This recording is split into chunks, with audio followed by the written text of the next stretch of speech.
Hey, Life Church, Pastor Allen. Just wanted to share a quick thought with you as we're talking about season of surrender and coming in at the end of this season and time of fasting and praying and giving. When we talk about giving, I want us to remember something. It's easy to allow logic to help us to decide what we should give, how much we should give. The fact is this: God doesn't deal in logic. The Bible talks many times about the mysteries of God, how the things that God does doesn't make sense to us. The peace He gives us doesn't make any sense, that we have peace in these kind of situations, or that the things of God are foolishness to those of the world. This just reiterates that logic has no place in what God does. So don't use logic to determine what you should give. If you feel that God is laying a number on your heart, but in your mind you're like, that's too much, that's ridiculous, I can't afford that, or that doesn't make sense, trust God.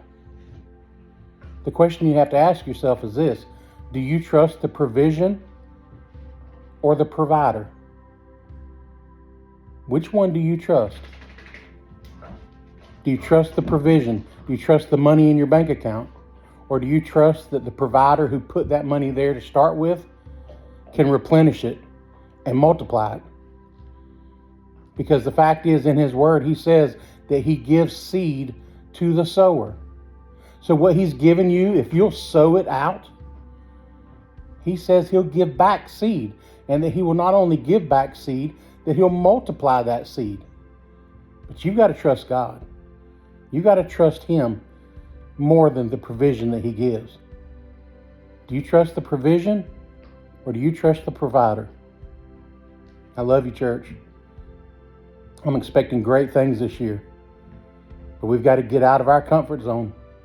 We've got to trust God. And if we do, we're going to see things we never imagined. We're going to see prayers answered that we've been praying for years.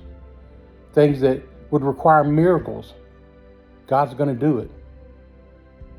Will you place a seed in the ground so that your prayer gets answered? Will you place a seed in the ground so that God can do something somewhere that you can't physically do on your own? Do you trust Him that much? I do. And I want to see just how much He can do with what I can offer. I'll give it all away if it means knowing that His hand is on all the rest and on whatever He gives me. Because I trust Him. I trust the provider. How about you?